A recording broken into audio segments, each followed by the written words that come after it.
Hola, ¿qué tal? Muy buenas noches a todos los que nos sintonizan en este momento a través de la página de Facebook del Museo Nacional de Historia. Mi nombre es Jacqueline Gutiérrez, yo soy la jefa de difusión del museo y les doy la bienvenida a nombre de todos los que trabajamos en este espacio y de nuestro director, el historiador Salvador Rueda, a una charla más del ciclo Secretos de una colección.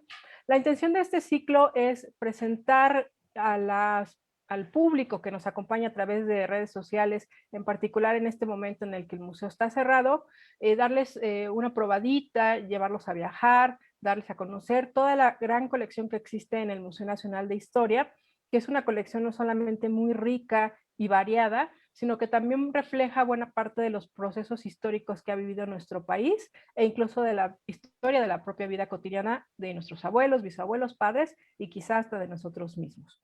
El día de hoy vamos a hacer una conferencia muy interesante que se llama El Patrimonio Militar de Chapultepec, su colección de cañones, una historia más allá de las fronteras.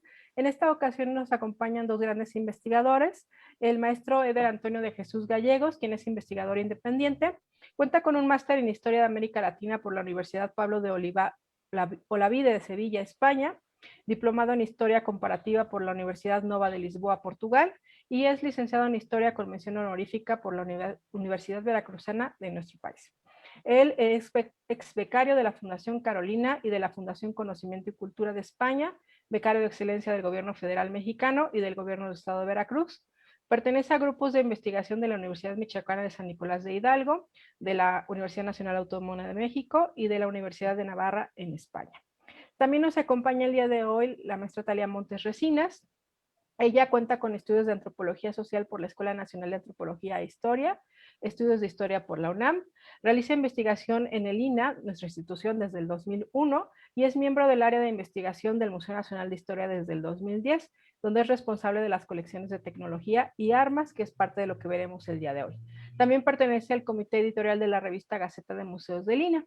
Les recordamos que ambos ponentes estarán platicándonos más o menos unos 40-45 minutos y al final vamos a poder responder las preguntas del público. Si algunos tienen alguna pregunta, duda de lo que vayan escuchando durante la plática, la pueden dejar en el chat de la transmisión y al final las iremos respondiendo conforme vayan llegando. Muchas gracias y sin más los dejamos con nuestros ponentes. Bienvenidos. Okay. Hola, muy buenas noches a todos. Muchas gracias por acompañarnos. Estoy muy contenta de compartir, bueno, antes decíamos esta mesa, pero ahora es compartir esta cuadrícula con Eder, que es uno de los especialistas en el tema. Y bueno, sin más preámbulos, voy a compartir pantalla para empezar la charla.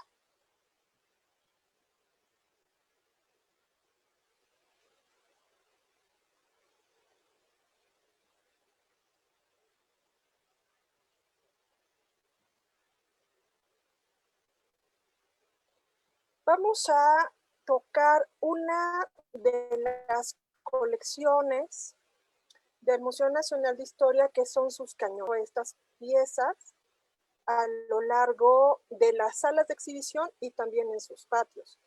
Igual esta disposición de estas piezas en particular de los cañones, la gente que vive en costa, en la península, en Acapulco, Veracruz, van a encontrar en lo largo de su recorrido estas piezas colocadas por la materialidad, me refiero al metal, dispersas a la intemperie en varios edificios. Entonces son piezas que convivimos de alguna manera, de manera cotidiana y que por ello a veces pasan desapercibidos y quedan como elementos de ornato, pero en sí mismas representan y nos dan una gran riqueza tanto de la historia del armamento como historia social y económica y también política, no nada más de nuestro país, sino del desarrollo tecnológico a nivel mundial.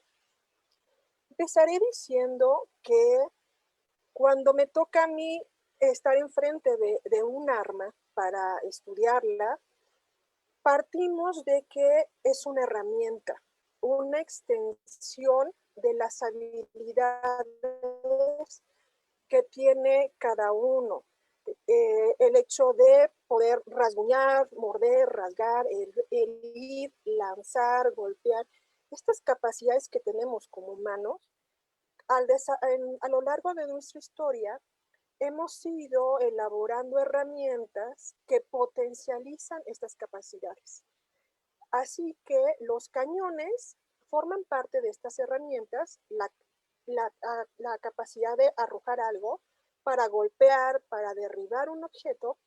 Esta es la función básica que tendría un cañón, lo cual se va a potencializar a partir de diferentes engarces, propulsores, en un primer momento mecánicos, como lo podemos ver en este tipo de maquinaria que eran para lanzar proyectiles, los cuales trabajaban a partir de fuerza, pero a partir de que se desarrolla el conocimiento principalmente de la utilización de la pólvora y después un mejor manejo de los metales, en este caso para los cañones se van a utilizar el hierro y el bronce principalmente, van a hacer que surjan y se desarrollen de manera mucho más amplia estas piezas a partir del uso de la pólvora y los metales. Al estar enfrente de una herramienta, siempre les comento, y esto lo hago porque esto también lo pueden ver en utensilios de uso cotidiano, en que tendremos al alcance de nuestras casas, como un cuchillo, como unas tijeras, como un desarmador, que cada herramienta tiene por lo menos 3 elementos muy básicos con los cuales van a estar compuestos. Y a partir de esos 3 elementos muy básicos, se van a empezar a especializar y a hacer herramientas mucho más complejas. En el caso de los cañones, vamos a tener que identificar estos elementos. Y el primero es con qué asir esta pieza a la mano y tener su movilidad. En este caso, va a ser la cureña, que es el soporte donde descansa el cañón, para que tenga primero un agarre, un soporte y una movilidad, tanto para el momento de la explosión, que va a tener una reacción, como para poderlo maniobrar y buscar diferentes ángulos de disparo. Y también para movilizar una pieza que va a ser pesada en sí misma. Aquí tenemos, dependiendo de la cureña, vamos a ver cómo vamos a contar con diferentes tipos de disparo. Y estas cosas son los que es importante tener en presente este primer elemento de la pieza. Otro elemento es la maquinaria en sí misma. Comparto esta imagen porque también la unión de la cureña con el cañón la vamos a tener compartida con los muñones que vamos a encontrar presentes en los cañones, y son piezas que le vamos a ver conservadas en los cañones que comúnmente vamos a estar viendo exhibidos.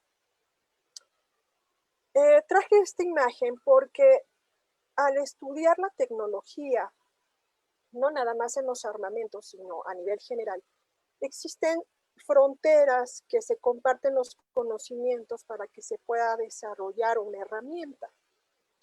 En este caso, les traje esta arma de fuego que se enciende a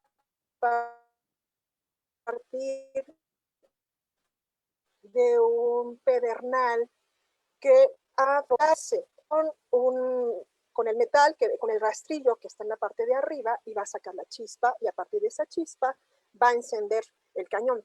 Esta parte que tenemos en esta arma corta de fuego, si la quitamos y la montamos en un soporte de madera, la colocamos en la parte de arriba del cañón y vamos a llamarlo entonces llave de fuego o de artillería.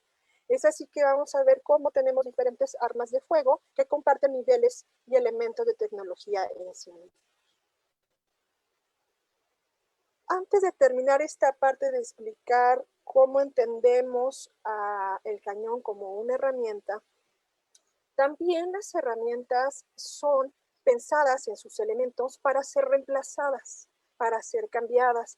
¿Por qué? Por el uso, porque se rompió, entonces podemos cambiarlas.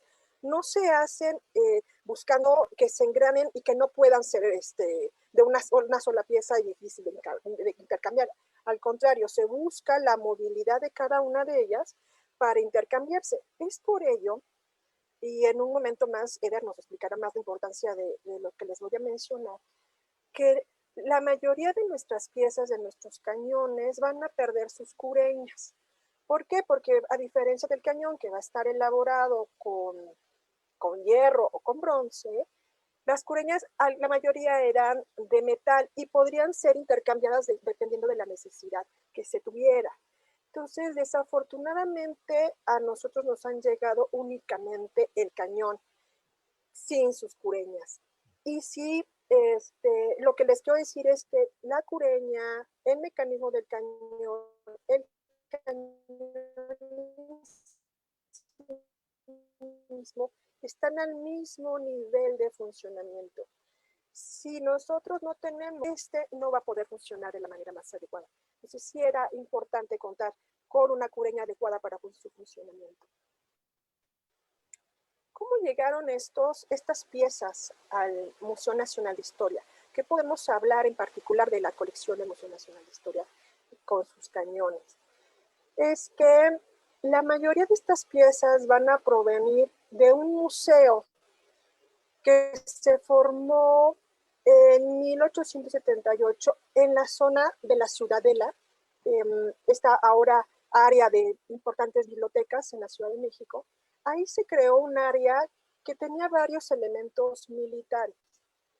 Estaba el Museo Nacional de Artillería, estaba la Fábrica Nacional de Armas y también había un destacamento de lo que podemos llamar lo que eran las guardias presidenciales. Era un área militar, no para público en general. Estaba pensado para la educación de los militares. Poco a poco fue sumándose colección a este museo, pero fue para el periodo de Manuel González, del presidente Manuel González, más o menos entre 1880 y 1884, cuando empiezan a organizar grupos de militares que habían participado en las diferentes defensas del país, algunos ya muy grandes, pero que habían estado participando en la defensa de la independencia de México y en las invasiones francesas y norteamericanas. Estos militares hacen grupos y empiezan con una consigna nacional de recorrer el territorio para reunir colección y autentificar, no nada más reunir piezas de interés para la educación de los militares, sino que tuvieran un vínculo con algún hecho histórico o con algún personaje. Es así que estas piezas se les sumaba este valor más allá del nivel tecnológico del armamento al que representaban. Entonces aquí tenemos una imagen cuando estaban montadas las piezas en este Museo Nacional de Artillería. Estos grupos van a tener el nombre de Comisión de Auténtica de Trozos de Guerra, así va a ser el nombre de estas comisiones, y a partir de que se consolidan es cuando va a llegar más colección, se va a nutrir de manera más importante el museo. A partir de 1901 es cuando se va a abrir al público en general, va a haber esta posibilidad para que la gente común pudiera entrar. Entonces ya se estaba abriendo la colección, no nada más para el aprendizaje de los militares, sino también para el conocimiento del público. Va a ser Venustiano Carranza que para 1916 decide que esta área militar de la zona de la Ciudadela se cierre y vaya a buscar espacios mejores para su desarrollo, más espacio, crecer más. Es así que cierra el museo, cierra la fábrica de armas y deciden toda la colección, que son no nada más estamos hablando de la colección de cañones, sino de armas largas, armas de fuego cortas, armas blancas, indumentaria militar, insignias, banderas, una colección muy grande va a ser trasladada. Aquí está la Fábrica Nacional de Armas, en una toma de la Decena Trágica de 1913. Deciden que toda esta gran colección pase al Museo Nacional de Arqueología, Historia y Etnografía, que se encontraba a un costado de Palacio Nacional. Ahora este inmueble alberga al Museo Nacional de las Culturas del Mundo. Todo museo siempre va a padecer de los espacios, donde exhibirlos de la mejor manera y donde resguardar lo que se está estudiando o restaurando o no está en exhibición. Entonces siempre hay este problema constante a resolver. Lo mismo lo tenía el Museo Nacional para 1916, pero recuerden que estamos en procesos revolucionarios en ese momento, y es así que uno de los trabajadores del museo, un historiador y literato importante, Luis Castillo de Ledón, junto con el doctor Atl, se llevan la maquinaria de los talleres de imprenta que tenía en ese momento el museo, que tenía su propia imprenta, se los lleva a Veracruz, a la ciudad de Orizaba. Y por lo menos unos cuantos meses, ahí publican una revista propia del momento, revolucionaria, y varios artistas van a participar en ella, como Orozco. La revista va a ser La Vanguardia. Es así que al sacar la maquinaria del museo, quedan espacios utilizables para almacenar todo lo que estaba llegando del Museo Nacional de Artillería. Para 1944 se decide que había que crear un espacio idóneo donde mejor dar a conocer las colecciones. Esto tuvo un proceso previo, anterior, por lo menos desde 1935 se estuvo planeando todo, la adaptación y la elaboración de los guiones para que en el 44 se inaugurara el Museo Nacional de Historia. Y una de las grandes bases del acervo de nuestro museo fue precisamente la colección de este Museo Nacional de Arqueología, Historia y Etnografía, el cual incluía, como les he mencionado, a su vez el Museo Nacional, las colecciones del Museo Nacional de Artillería. Estamos hablando, y a mí me gusta mencionarlo así, que cuando visitamos al castillo estamos en un museo de museos. Estamos frente a colección que tiene sentido en su momento de ser resguardado, y que al ser pasada la estafeta a otras instituciones, no nada más es por brindar una mejor explicación o brindar al público una mejor exhibición de la colección, sino que se tiene confianza en las nuevas instituciones a las que se le está pasando toda esta colección, que con gran esfuerzo se ha ido resguardando con el paso del tiempo. Así es que cuando ustedes recorran en la colección del museo, están viendo al mismo tiempo el esfuerzo primero de resguardar y hacer un museo nacional principalmente para la educación militar y después para el público en general. Aquí están algunas de las piezas como cuando fueron exhibidas en estos primeros museos que les he mencionado. Por eso lo verán también cómo los espacios también posibilitan la manera de exhibirlo de la mejor manera. Aquí vemos un poco saturada de las piezas. Aquí ya la tenemos un primer momento de cómo fueron exhibidas. ya en los patios del Museo Nacional de Historia. Aquí vemos a los cañones compartiendo el espacio con las esculturas de los niños héroes. Y si ven el follaje como para formar parte de una escenografía. Aquí es otra toma del mismo espacio. Estamos hablando que al momento tenemos alrededor de 15 cañones. El más antiguo es esta pieza, una bombarda del siglo XVI, encontrada en las costas de Veracruz y mandada a traer en su momento por Porfirio Díaz. La pieza que está en exhibición, aquí les muestro los diferentes momentos en que la pieza estaba en exhibición. También van a ser representativas de estas piezas las que participaron en el proceso de la independencia de México. En este caso tenemos el cañón Morelos. Aquí tenemos el cañón con la inscripción para defender la fe, la pureza de María Santísima, usada en 1811. Y bueno, aquí tenemos dos piezas de un formato más pequeño, que una de ellas está en exhibición, la pieza de abajo. Aquí puse imágenes de la que tienen ustedes más amplia, es la del patio cuando estaban en el Museo Nacional de Arqueología, Historia y Etnografía en la calle de Moneda.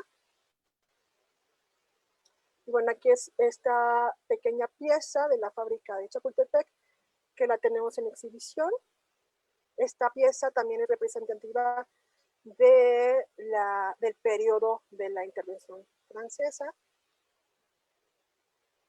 Y cuando tengan oportunidad de visitarnos, van a encontrar elementos en el inmueble que también marcan la ocupación de este espacio por el Colegio Militar. Entonces, en la herrería vamos a ver estos pequeños cañoncitos, estas armas largas y, bueno, los cañones, los proyectiles haciendo explosión, lo que nos habla de la ocupación misma del Colegio Militar, que también fue cerrado en el mismo año, en 1916, para, al mismo tiempo que les mencioné el Museo Nacional de Artillería, la Fábrica Nacional de Armas y también el Colegio Militar.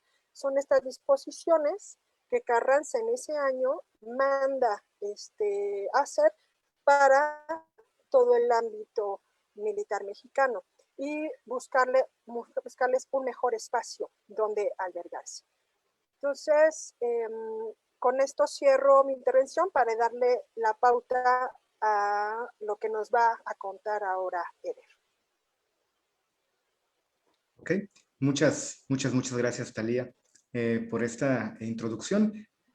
También agradecerte por el espacio que me has brindado aquí para hablar de uno de los temas que más me apasionan, que es el estrés de las fortalezas. Yo creo que es un universo grandísimo que nos tomaría muchísimo tiempo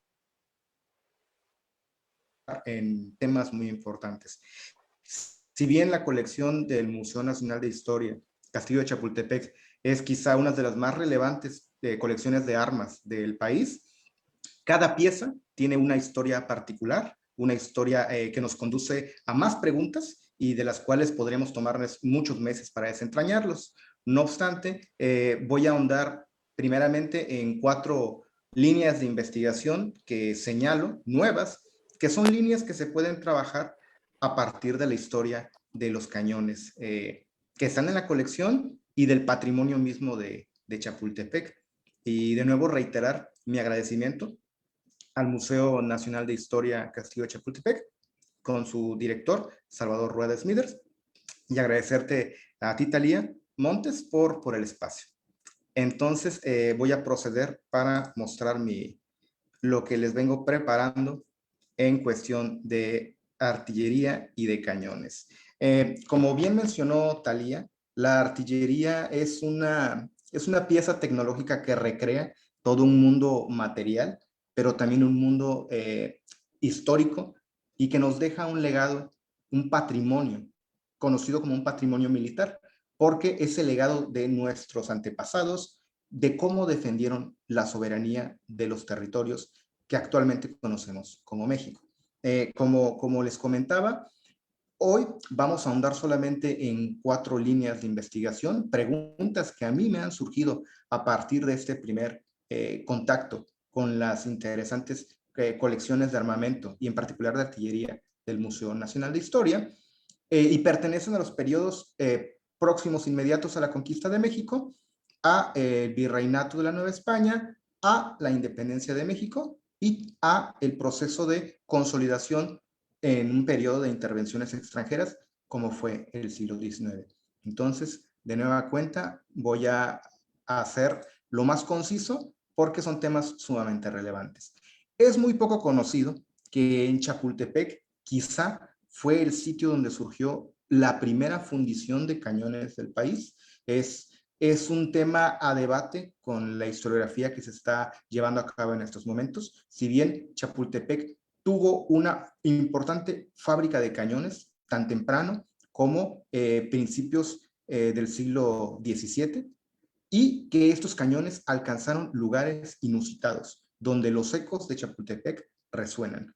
Se tiene noticia por la documentación histórica que por correspondencia del virrey Gaspar Zúñiga y Acevedo, con fecha 4 de octubre de 1599, que se había establecido una fundición de cañones en el bosque de Chapultepec, en un sitio que se conocía como el Cercado de Chapultepec, y estaba destinada a fabricar cañones de bronce, que son mezcla de cobre con estaño, para ponerse en San Juan de Ulúa, para defender las costas de Veracruz y para llevarse a Acapulco.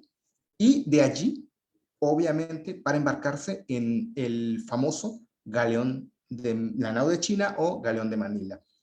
Las obras de fundición fueron supervisadas por el armero mayor y polvorista Cristóbal Gudiel, que era de origen hispano, pero llama la atención que no estuvo solo, pues existía un genovés, quien había partido desde Génova, Italia, y se había instalado en Chapultepec para fabricar estos cañones, y anteriormente había estado en La Habana, desempeñándose como fundidor. En la documentación, él aparece como Francesco Rosso, quien fue la persona que se encargó de fundir estos cañones que se llevaban a Veracruz por el camino de tierra adentro, pero que para Acapulco era un poco más difícil, pues la vía terrestre estaba apenas comenzando.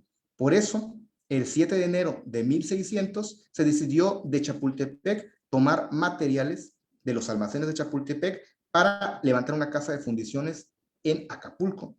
Y el genovés se fue a Acapulco.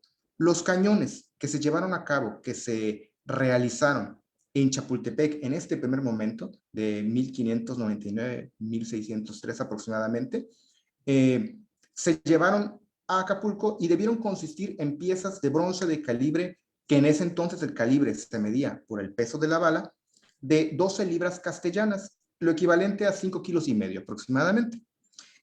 Francesco Rosso, el genovés, muere en Acapulco el 12 de octubre de 1601, pero la documentación señala que al menos hasta mayo de 1603 se siguieron produciendo cañones en un sitio que está todavía por investigarse, donde se encontraba este cercado de Chapultepec, donde en fechas tan tempranas se estaban fundiendo cañones, como les dije, para las costas de Veracruz, para Acapulco, pero antes de quedarme solamente en el marco nacional, hay unas preguntas. ¿De dónde obtuvieron los metales? Muy probablemente los metales para la fundición los utilizaron de Michoacán, del cerro de Inguarán, donde había una producción de cobre importante y que años antes se había monopolizado por la corona, y que estaban utilizando metales de origen autóctono, con la capacidad tecnológica que venía de Europa. Pero la pregunta es, los cañones que en Chapultepec se fundieron, ¿dónde se encuentran? ¿Dónde quedaron? Es muy difícil rastrear la historia de cada pieza, pero curiosamente existen indicios de que al menos una de esas piezas, de esos cañones fundidos en bronce en Chapultepec, está ni más ni menos que en la India, actualmente, en una ciudad de la India. Y es por eso que esta primera introducción me lleva al segundo tema. ¿existe un cañón de Chapultepec en la India actualmente?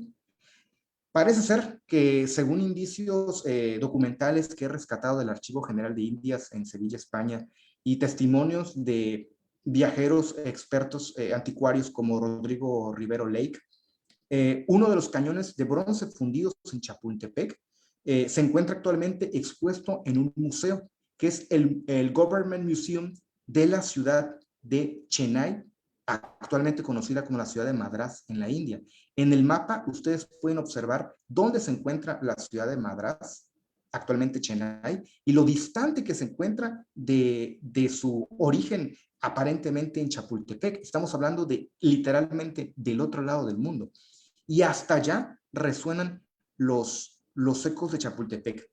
El Museo de Chennai fue fundado por los británicos de la India, que anteriormente era una colonia británica, en 1851 y es el segundo museo más antiguo de dicho país. Cabe aclarar que la ciudad de Chennai, Madrás, como he comentado, era la sede de la Compañía Inglesa de las Indias Orientales. La Compañía Inglesa de las Indias Orientales tenía su base en un fuerte cercano conocido como Fort St. George, el Fuerte San Jorge, y aquí es donde muy probablemente terminaron estos cañones. Pero ¿cómo pasaron de Chapultepec a la India? Es una historia muy, muy importante. En la página del museo del Government Museum de Chennai, aparece en la sección de Arms and Armory solamente la descripción de esta pieza que les voy a mostrar y dice de la siguiente manera. Cannon taken by Draper in Manila, year 1762. Se refiere a que este cañón fue un trofeo de guerra tomado por el capitán de la Armada Británica, William Draper, quien capturó la ciudad de Manila en Filipinas, la capital de Filipinas, y debemos recordar que Filipinas era parte del Virreinato de la Nueva España. Entre 1762 y 1764 estuvo invadida por los ingleses.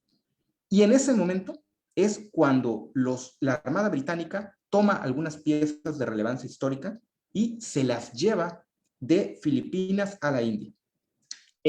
Según el anticuario Rivero Lake, este afirma que este cañón lleva una inscripción San Pedro, es el nombre que cada cañón tiene una personalidad propia. Para el siglo XVII los cañones tienen nombres de santos. Y en un recuadro lleva Chapultepec inscrito.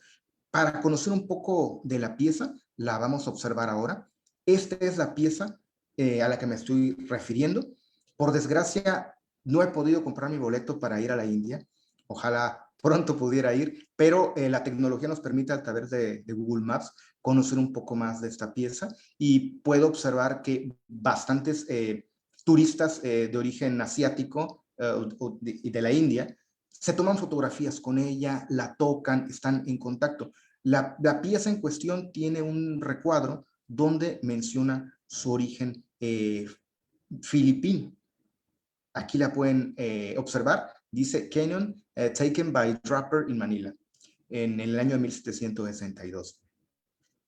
Es muy probable que después de marzo de 1764, esta pieza que había sido fabricada en Chapultepec fue llevada al Fuerte San Jorge de Madrás y que cuando se construyó la sección llamada Theater del Museo de Chennai alrededor de 1896, se colocó en la parte de enfrente en un camino conocido como Pantheon Road, que pueden ver ustedes en un viaje por Google Maps. Y allí se encuentra esta pieza que aparentemente tiene su origen en Chapultepec y está al otro lado del mundo. ¿Sería posible hacer algún acercamiento con el Museo de Chennai de la India para corroborar el origen de Chapultepec de esta pieza? Sería muy interesante poder tener algún tipo de colaboración en el marco de los procesos históricos globalizantes y cómo Chapultepec se encuentra inclusive, quizá muy probablemente, al otro lado del mundo, ¿no? ¿Y qué nos dice esto de la importancia de un sitio como es Chapultepec? Bueno, este pequeño elemento, con este doy el cierre al periodo virreinal, pero la siguiente temática nos lleva a un apasionante periodo que es el de la independencia de México y a un tema delicado y del cual requiere mucha investigación. Es decir, cuando nosotros como espectadores del museo vamos a la sala dedicada a la Guerra de Independencia del Museo Nacional Castillo de Chapultepec, junto a esta mural de Juan O'Gorman, en la parte central, podemos observar esta pequeña pieza que se ha atribuido como el famoso El Niño, el cañón El Niño de Morelos. Se trata de un pequeño cañón que se identifica, como les digo, como El Niño, la pieza regalada por los Galeana a José María Morelos en noviembre de 1810. No obstante, se necesita mayor evidencia documental para poder aseverar tajantemente su identificación o incluso la posibilidad de que existieran varios como este. ¿A qué me refiero?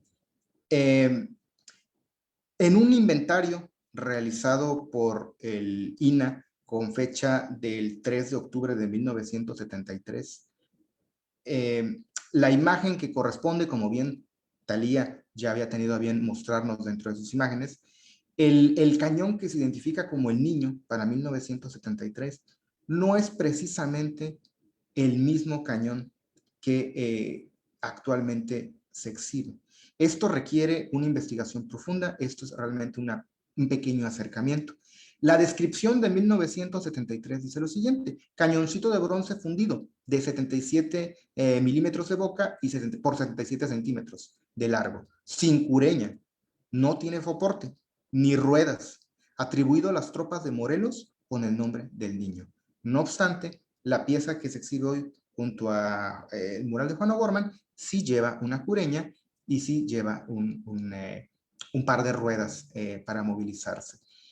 ¿Qué pasa con el cañón El Niño?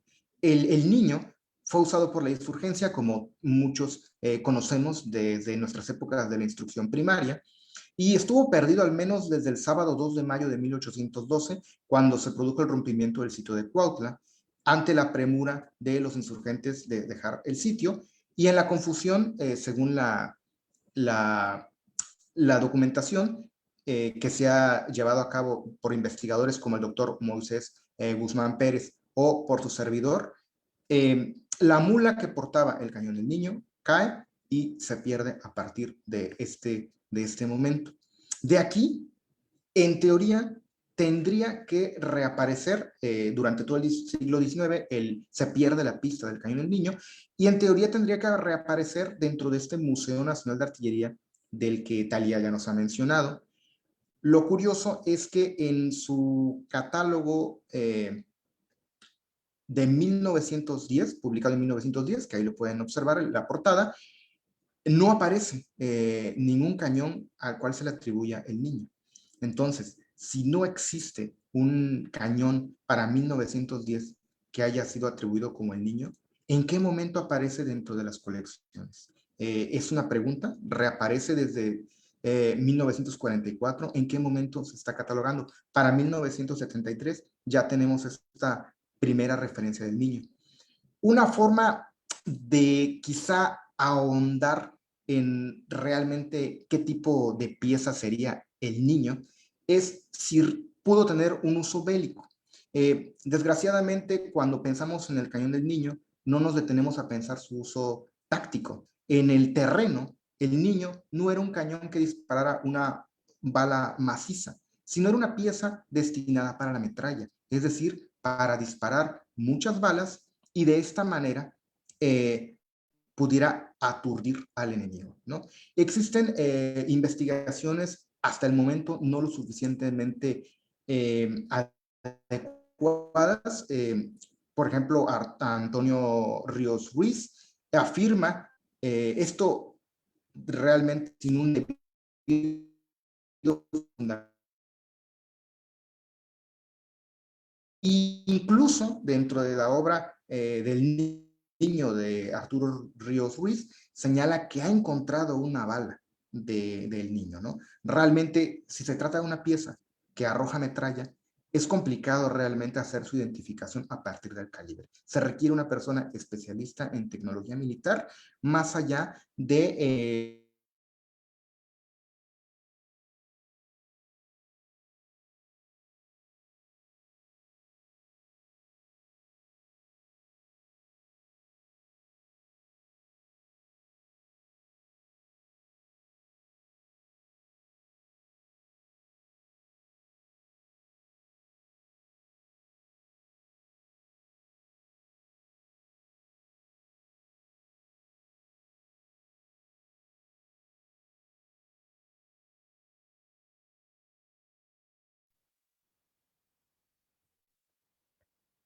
Parece que tuvimos algunos problemas con Eder.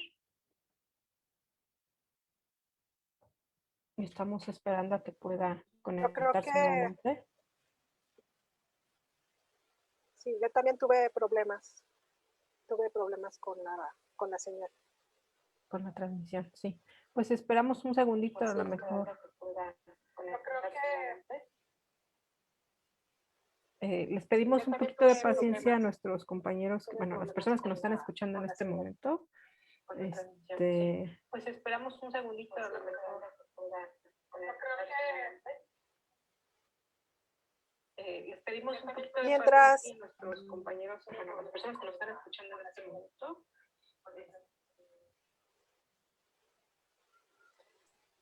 No sé Perdón, si quieres. Ah, ya está Eder aquí con nosotros. ya estoy, perdón. Las fallas técnicas que no nos dejan en ningún momento, de verdad una disculpa. Cuando estamos Es, en vivo, pero no te preocupes. sí, no Continuamos. se preocupe. Sí, claro que sí, una disculpa. Como les comentaba, una disculpa por la falla técnica. Realmente la pandemia nos ha cambiado la vida a todos. Entonces, como les comentaba, esta pieza era muy móvil, el niño, ¿no? Entonces tenemos que tener en cuenta el uso que se le podía estar dando dentro de los campos de batalla, como podría ser artillería a caballo, conocida posteriormente. Eh, pero la pregunta que surge es, qué curioso que haya una artillería, un cañón que se llama el Niño. De hecho, la representación de artillería y figuras de mujeres o niños es un elemento común dentro del discurso historiográfico de las naciones del siglo XIX. Quizá pocos conocen que así como la figura del niño artillero y un cañón el niño, se me hace muy curioso que exista un niño artillero y un cañón el niño, se repita dentro de la historiografía mexicana, como también en la historiografía de Estados Unidos. Existe la de Molly Pitcher para la batalla de Monmouth, o la de Agustina de Zaragoza. Eh, Agustina, quien perteneció a la población, tomó un cañón y disparó contra la invasión napoleónica de 1812 en España. Entonces, a partir de este estudio de la importancia de por qué hay un cañón que se llama el Niño dentro de un discurso del siglo XIX de generar historiografías, es que me topo con una pregunta interesante. ¿Y si existiera la posibilidad de que hubiera varios cañones al Niño? Si no se trata solamente de una pieza, sino varias piezas que fueron identificadas por su tamaño, por ser llamadas el Niño. Esto es quizá muy atrevido, pero ahondando un poco y viéndolo fuera del contexto de la gran historiografía nacional, muchas veces construida en el siglo XIX desde la Ciudad de México y para ciertos círculos sociales, la realidad que se vive en las poblaciones de México nos habla de los ecos de otras pequeñas piezas que fueron conocidas como el Niño.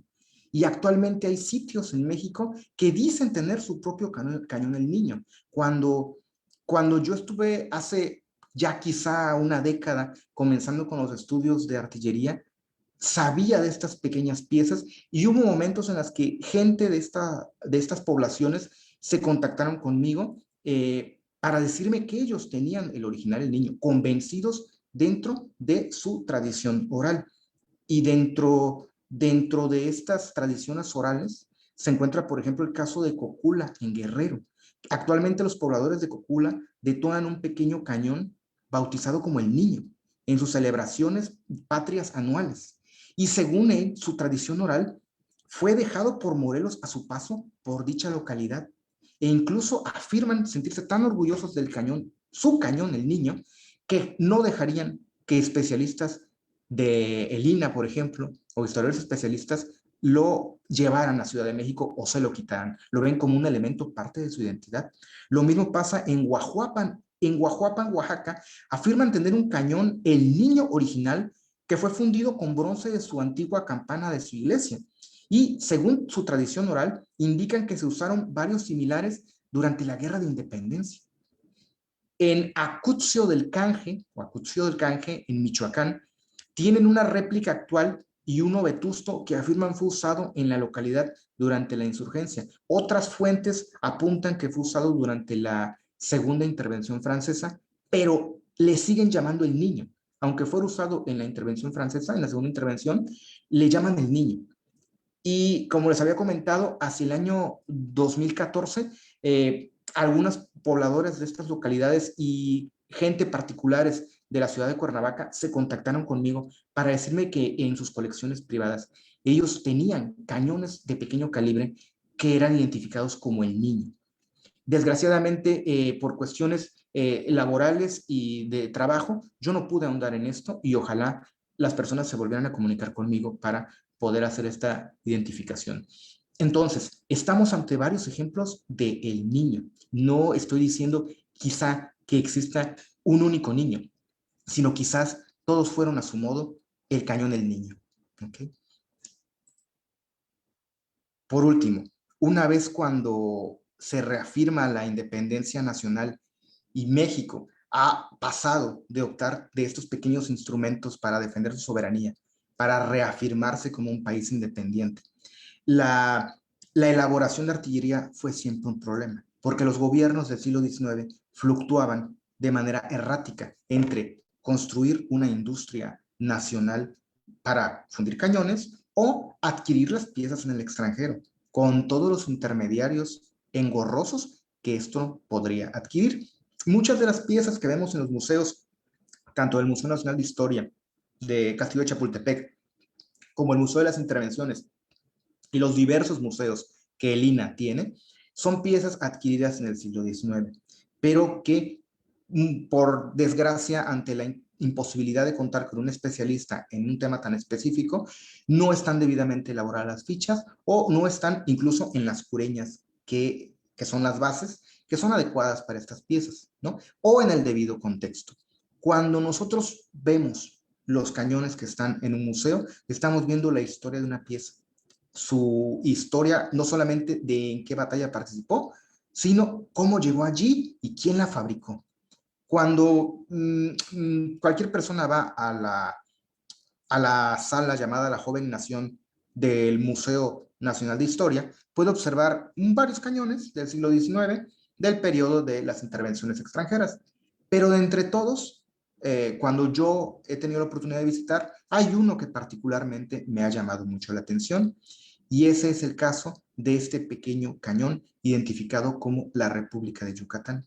Y un dato relevante del cual la gente desconoce y se desconoce en general es que esta es una pieza naval. Este no es un cañón que se utilizara en una batalla terrestre. Esto estaba dentro de un barco. Y esto lo puedo afirmar porque en mi caso, dada mi experticia en el tema, enseguida la puedo identificar como una carronada. ¿Qué son las carronadas? Las carronadas son piezas fabricadas en la Carron Iron Founding and Shipping Company on Falkirk, en Escocia. Son unas piezas muy especializadas de artillería que tienen un elemento muy identificable que es su figura y están diseñadas para arrojar metralla, tanto a la tripulación de un barco como a las velas. El objetivo de este cañón no es disparar grandes masas, grandes balas para hundir en barco, es erradicar a la tripulación, detener las velas, inmovilizar un barco para proceder al abordaje, porque recordarán que un barco es muy costoso y hundir un barco es algo muy costoso. Es mejor siempre capturar el barco del enemigo. Y esta pieza, llamada la República de Yucatán, se exhibe actualmente y se trata, como les comento, de un cañón de tipo naval. Desgraciadamente requiere mayor investigación. En la obra, en un libro llamado La colección de armas del Museo Nacional de Historia, que fue publicada en 1995 por el INAH, cuyo autor es Rosalino Martínez Chiñas, da algunos detalles mínimos realmente en la pieza. Menciona que se enmarca dentro de un periodo de temporalidad de 1836 a 1850, un periodo bastante amplio. Si ustedes observan la pieza en cuestión, tiene marcada las estrellas que son parte de la bandera de la República de Yucatán cuando ésta se separó de México. Es muy clara la alusión a las estrellas, inclusive dice República de Yucatán. Y esta república la podemos delimitar de 1840 a 1848. Ya tenemos quizá una delimitación más precisa, sabiendo que las estrellas representan la bandera yucateca. ¿Ok? ¿Qué más podemos saber de esta pieza ya una vez más delimitada? En el catálogo del Museo Nacional de Artillería, publicado en 1910, aquel museo que se encuentra hoy fuera de un conocido metro, el Metro Valderas, publicado por los talleres del Departamento de Estado Mayor, aparece la pieza. Está la pieza desde 1910 en su inventario y se le menciona simplemente con la inscripción de la República de Yucatán como parte de la colección y señala que proviene del estado de Hidalgo, que el estado de Hidalgo por alguna razón tenía esta pieza y, como bien mencionó Talía, militares se vieron a la tarea de acopiar estos elementos. Para 1891, un marino, Adolfo Basso, quien se había distinguido por su defensa en la Decena Trágica, había sido, por ejemplo, llevado de la Armada de México al Museo Nacional de Artillería para identificar algunas piezas. No obstante, dentro del catálogo de 1910, se le coloca como obús. Esa es la identidad que se le da, simplemente obús. Desconozco si se trata de que los oficiales que llevaron a cabo la catalogación eran oficiales de artillería terrestre y ellos lo llamaron simplemente como un obús, pero en mi caso, de nueva cuenta, como especialista, esto se trata de una carronada. Otros cañones navales de este tipo, como carronadas, los podemos observar en las colecciones de Lina del Museo de Historia Fuerte de Acapulco, de San Diego. Pueden acceder a través de los portales, buscar cañones de Acapulco y encontrarán algunos elementos de estas carronadas, porque obviamente se trata de piezas que estaban en los barcos y que se bajaban a veces a las defensas costeras. Hay ciertas preguntas que se llevan a cabo. Si se trata de las piezas del estado de Hidalgo, ¿cómo es que llegaron desde Yucatán, desde las costas de Yucatán, terminaron en Hidalgo y pasaron a Chapultepec? Y sobre todo, y muy relevante, ¿en dónde estuvieron en activo? ¿En dónde participaron? ¿Cuántas batallas navales realmente podemos delimitarlo para su uso? Si sabemos que de 1840 a 1848 estuvo la República de Yucatán con su bandera que se identifica en la pieza, a mí me parece que se trata de un cañón naval que participó en la batalla de Campeche. La batalla de Campeche del 16 de mayo de 1843, en la cual la Armada de México, con sus dos vapores, se enfrenta a los secesionistas yucatecos, quienes estaban apoyados, ojo, por los tejanos, por la República de Texas. Esto sugiere que muy probablemente la pieza fue adquirida por Yucatán a través de la República de Texas, que fue fabricada en Texas. ¿Por qué? Porque la fabricación de carronadas requiere de una tecnología que se llama fundición de alto horno para el hierro, tecnología que era muy complicada que México contara para los 1820, 1830. Entonces, con mucha seguridad podría afirmar que esta pieza tiene un origen estadounidense, no obstante, lleva la inscripción porque fue utilizada por las armadas secesionistas de Yucatán y en esta batalla quizá fue capturada ante la derrota de la armada y se terminó trasladando. ¿Cómo puedo identificar de nueva cuenta que esto se trata de una pieza naval? Lo pueden observar en esta breve imagen, es una pintura de origen anglosajón, pero en ella se observa otra vez una carronada que está empotrada justamente en la cubierta del barco para disparar la metralla en contra de las balas enemigas. Entonces, me parece muy relevante que, así como este pequeño cañón tiene más preguntas quizá que respuestas, cada una de las piezas del Museo Nacional de Historia o del Museo de las Intervenciones o cualquier museo al que ustedes puedan asistir en México tiene su propia historia y yo creo que merece ser contada con la debida corroboración de los documentos y con la mayor exactitud posible.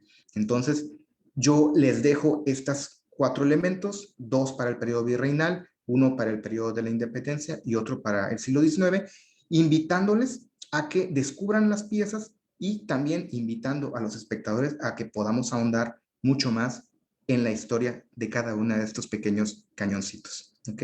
Muchísimas gracias. Muchas gracias a ambos por esta interesante charla en la que podemos ver cómo la colección del museo pues justamente es al mismo tiempo una colección de muchas historias, ¿no? Que convergen en un punto que es el castillo, pero cuyas ramificaciones llegan hasta lugares donde realmente no sospechamos que pudieran llevar, ¿no? Y creo que eso es algo muy padre de esta colaboración entre diferentes especialidades, entre diferentes investigadores, porque te permite enriquecer una colección que precisamente por pues su número, pero también por su larga historia. Muchas veces realmente no tenemos cuáles son los orígenes de estas colecciones. Muchas veces la historia se ha ido perdiendo, descomponiendo quizá, ¿no? Se han ido perdiendo como esos trazos que nos permiten darle forma a este dibujo de una pieza, a esta historia de una pieza. Y creo que es muy, muy importante pues esta colaboración que ustedes realizan. Muchas gracias porque la verdad está súper interesante. Y bueno, pues vamos con las preguntas. Tenemos varias de Adela Gallardo. ¿Qué tipo de armamento se usó durante la invasión norteamericana y cuáles durante la revolución? ¿Cómo llegan a México? Ok. No sé si quiera comenzar Talía y a lo mejor yo la complemento o como gusten. ¿Cómo la respondemos? Pues hacemos como dices. Ok. Algo que es interesante en cuestión de tecnología es que tenemos diferentes niveles de tecnología compartiendo un mismo periodo histórico. Las armas son herramientas costosas y es por ello que no nos deshacemos tan rápidamente de ellas. Hay que pensar en el momento en que estamos estudiando y salirnos de nuestro presente, porque ahora tenemos esta idea de las computadoras duran poco, todo dura muy poco, pero en ese momento las herramientas tenían una vida mucho más larga. Entonces vamos a tener en estos momentos de guerra, de conflicto, compartiendo diferentes niveles tecnológicos distintos. Y en el caso de las armas de fuego, van a tener un periodo de acelere desarrollo en el siglo XVIII, finales del XVIII y principalmente en el XIX. Es así que vamos a ver resabios de algunas armas que se fabricaron durante el principio del siglo XVIII, compartiendo el mismo escenario con piezas que se elaboran principalmente en el extranjero con un desarrollo muchísimo más avanzado. Entonces, dependiendo de donde nos estemos ubicando, tenemos que tener presente eso. Convivencia de diferentes niveles tecnológicos en estos momentos históricos que estemos analizando. Ok, justamente retomando lo que Talía ha abordado con una buena explicación, me parece muy claro su enfoque. Tenemos que tomar en cuenta para el caso de 1847, 46, 48, que cuando México entra a la guerra, hace y emplea lo que tiene a su disposición. Y como bien mencionó, aparecen piezas del siglo XVIII de bronce, cañones que fueron fundidos en la ciudad de Sevilla. Sevilla es una ciudad del sur de España en el cual yo tengo el gusto de haber estudiado mi posgrado y mis posgrados, en la cual había la Real Fundición de Cañones de Bronce. Muchos cañones de estos de España pasaron a Veracruz, se pusieron en los diferentes sitios costeros o en las fortificaciones de México. Y para 1847, México tenía esos cañones que llevaban 110, 120, 130 años de existencia. Si uno lo ve, por ejemplo, cuando va al Museo de las Intervenciones, uno puede entrar al Museo de las Intervenciones y lo primero que va a ver es un cañón de bronce del siglo XVIII. Uno lee la inscripción del cañón y dice, fundido en Sevilla, 1717, me parece. Y uno entendería, pero ¿cómo? ¿Que las intervenciones no fueron en el siglo XIX? Pues claro, porque estas piezas que tenían 100 años mínimo de antigüedad fueron usadas por los ejércitos mexicanos, porque era lo que tenían a mano. Pero era no solamente en un sentido de piezas arcaicas, no las veamos totalmente como arcaicas, eran piezas que todavía podían funcionar. Curioso el caso, por ejemplo, de la batería de cañones que se encontraban en Antón Lizardo, una población costera de Veracruz, que la Armada de Estados Unidos en 1847 toma los cañones Y estos cañones actualmente están en Washington. En el Museo Naval de Washington se encuentran estos cañones. ¿Por qué? Porque los estadounidenses se los toman como trofeos de guerra. Así como los ingleses tomaron los cañones que había en Filipinas y se los llevaron a la India, los estadounidenses también se llevaron los trofeos de guerra de los cañones de la guerra del 47, que eran cañones que tenían 100 años. Y actualmente esos cañones están allá en el Museo Naval. Yo tuve el gusto de ir a Washington hace un par de años y verlos en persona. Y entonces, en el 47 se usaba lo que se tenía a mano. Podrían ser vistos como piezas arcaicas, pero era lo que se tenía. Y para la época, por ejemplo, de la Revolución Mexicana, pasaba una constante que se observa desde los 1811 al menos, que es la presencia creciente de la industria tecnológica militar de Estados Unidos. La presencia cada vez más presente, más tangible en la cantidad de armamentos que se introducen. De hecho, de allí la fluctuación en las políticas de los estados, de los diferentes gobiernos del siglo XIX, de comprarle cañones, en este caso armamento, a Francia, a Estados Unidos, o incentivar una industria nacional, ¿no? Una historia que realmente tiene más fluctuaciones de los que quizá le hubieran gustado a las intervenciones, pero que hay intereses económicos y políticos detrás de una pieza como es un cañón. ¿Okay? Muy bien, muchas gracias. Bueno, Luis M. Aguilar pregunta, hay muchas cosas que nunca se exponen, ¿por qué? Contesto medio rápido, aunque Talía y Eder nos pueden quizá dar un poquito más de información. Básicamente las salas del museo, uno, son muy pequeñas para la gran colección que tenemos. El museo alberga más de 100,000 piezas, de las cuales en muchos casos también no corresponden a los periodos históricos que están exhibidos, o bueno, que son parte del discurso de sala. Por esta razón es que pues no han podido entrar. En algunos casos, que no es el caso que nos ocupa el día de hoy, porque la gran mayoría de las piezas de armas, de artillería, tienen materiales que son evidentemente mucho más resistentes y que pueden estar en periodos largos de tiempo exhibidos. Esto no ocurre con piezas, por ejemplo, de indumentaria, que son materiales orgánicos, o plumas, o otro tipo de piezas que pueden ser pues un poco más frágiles y las cuales pues no se pueden exponer. Esas son parte de las razones, pero no sé si Talia también quiera ahondar un poquito. Sí, Jackie, gracias. Algo que podría yo decir tanto del Museo Nacional de Historia como del Museo Nacional de Antropología es que ambos comparten una vocación muy importante, que es la vocación de préstamo. Si bien la colección, un número importante está en sus depósitos, la dinámica de ambos museos es constante para la salida de piezas a otros museos, tanto del mismo instituto, tanto nacionales como internacionales. Entonces, de alguna manera, sí se están exhibiendo. Es una pregunta interesante porque refiere, como lo mencionaste, Jackie, a la materialidad de las colecciones, como a los discursos museográficos del momento.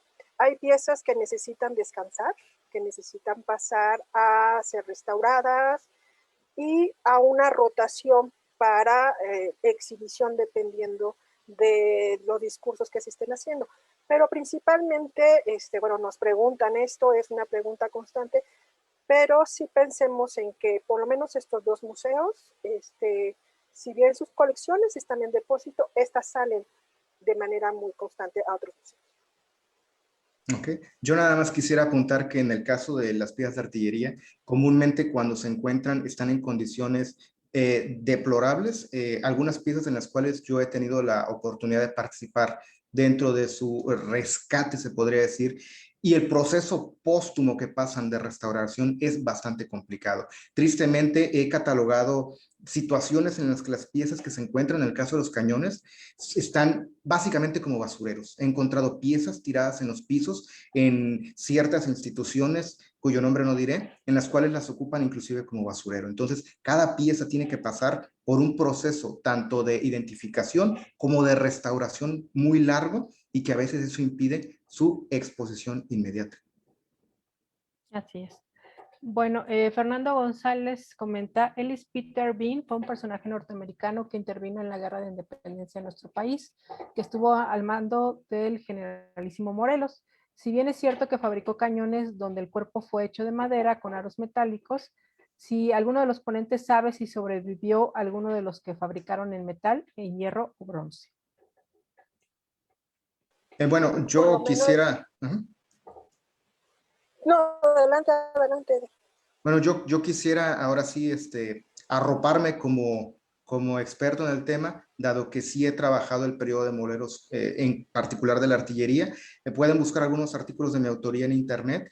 En el caso de las piezas de madera, porque desde la época de Hidalgo y se continuó con Morelos, se fabricaron cañones en madera con estos aros de hierro. Realmente, al usar elementos tan perecederos como son la madera, ya no se encuentran ninguno. Actualmente yo nunca he encontrado un cañón de madera.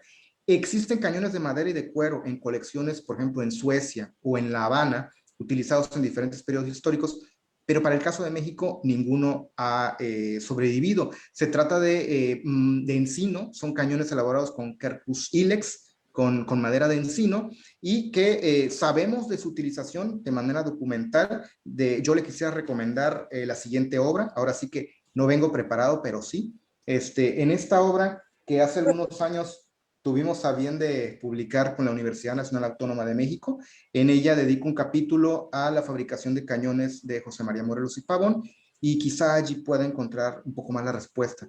Pero en el caso particular de cañones de madera, no existen, en lo que yo he conocido en una década, algún elemento que exista hasta la fecha. Muy bien.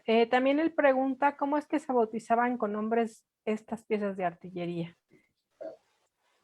Ahí, amén de lo que complete Eder, es bien interesante cómo al acercarse a las armas en general, las piezas son tratadas con personalidad, como un humano.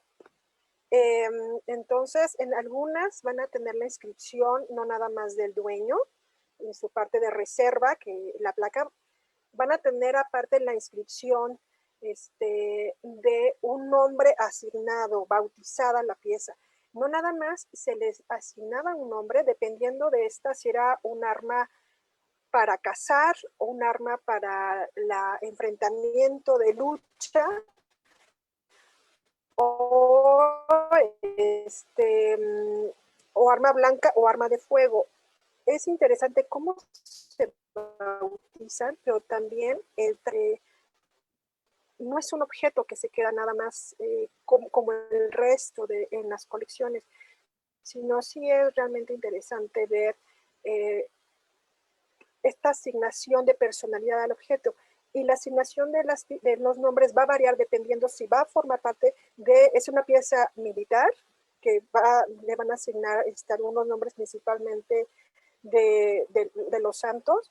En el caso de las colecciones particulares, esto va a variar muchísimo.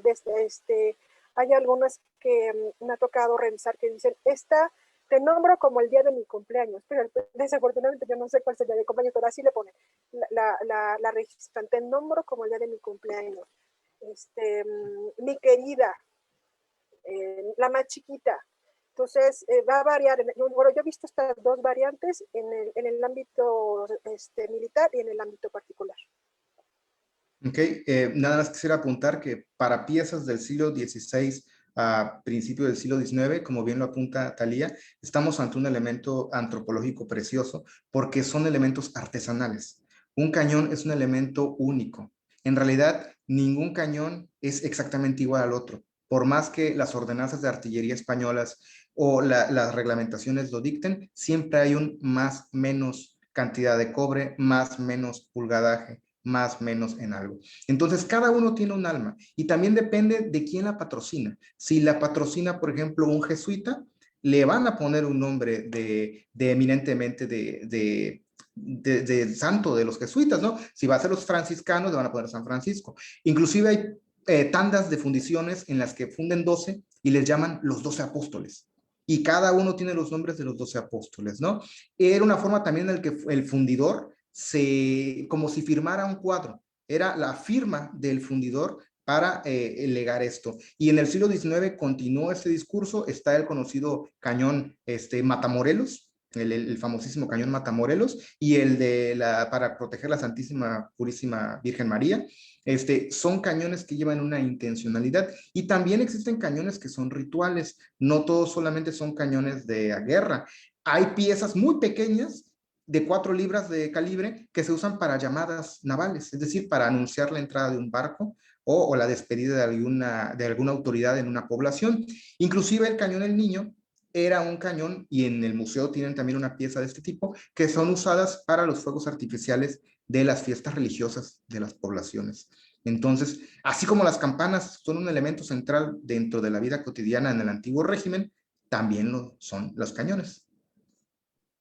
Muy bien, pues nada más hacemos una pausa rápida para agradecer que nos están viendo, nos saludan desde Puebla, desde Tasco Guerrero, desde Guadalajara, la Ciudad de México también, y también un par de personas se conectaron desde Argentina y Colombia. Pues muchas gracias a todos ustedes por acompañarnos. Eduardo Martínez dice, todas las armas de estos primeros museos actualmente donde se exponen, igual que las banderas.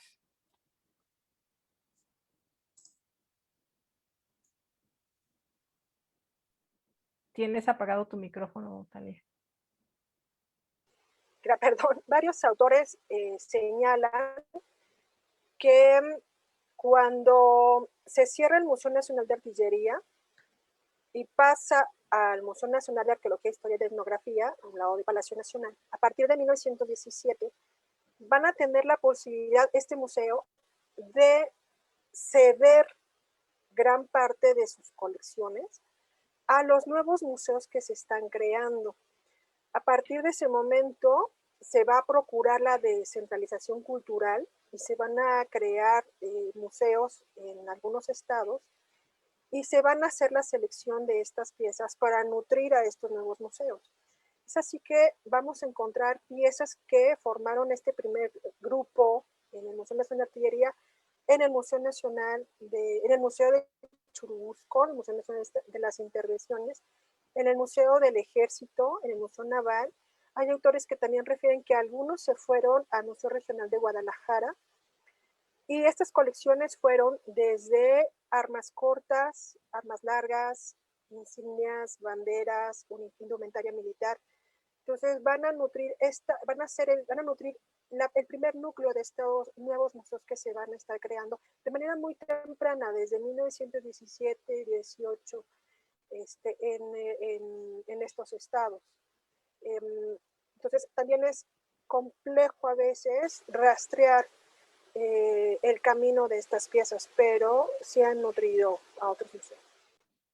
Sí, yo creo que es necesario llevar a cabo si es posible, no en esta vida, sino en 3 más, poder hacer un catálogo adecuado de todas las piezas que existen en los museos, al menos en los del INA. Sería fantástico, ojalá viviera 120 años como una pieza de artillería para poder llevar a cabo esto, pero un proyecto así estaría excelente.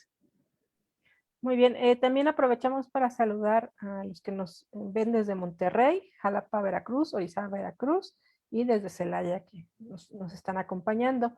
Luis Eduardo González comenta, para el doctor, tengo compañeros en Chennai, si gusta puedo pedirles que tomen unas fotos de las piezas cuando termine la pandemia. Ahí está el ofrecimiento para lo que estábamos platicando en esta charla. Luis Eduardo González comenta que le gustaría hacerle algunas consultas a la maestra Talía sobre ejemplares de la colección, un par de ametralladoras Gatling y el fusil Mondragón de 1908.